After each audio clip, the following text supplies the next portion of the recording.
2-1 মাস আগে আমি খাওয়ার জন্য কদু গাছ লাগাইছিলাম।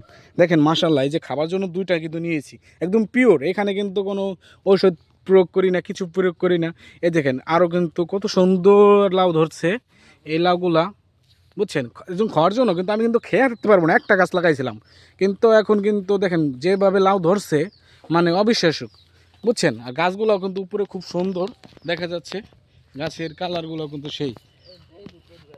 এই যে দেখেন কত বড় কত সাইজগুলো দেখছেন, এগুলো কিন্তু একদম পিওর, এগুলোর ভিতরে কোনো ভেজাল নাই ভাই। এগুলো ভেজাল, এই যে যেমন 2টা লাউ কাটছি খাওয়ার জন্য, এগুলো কিন্তু আমার একদিনে খাওয়া সম্ভব না আমার ফ্যামিলিতে, হ্যাঁ।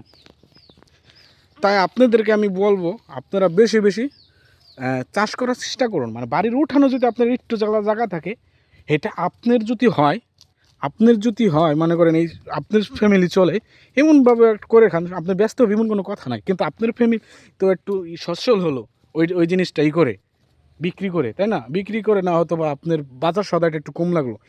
আমাদের চিন্তা ভাবনা ছোটো থেকে, আমাদের চিন্তা ভাবনা বড়ো হবে আস্তে আস্তে, আমাদের ছোটো থেকে বড়ো হতে হবে।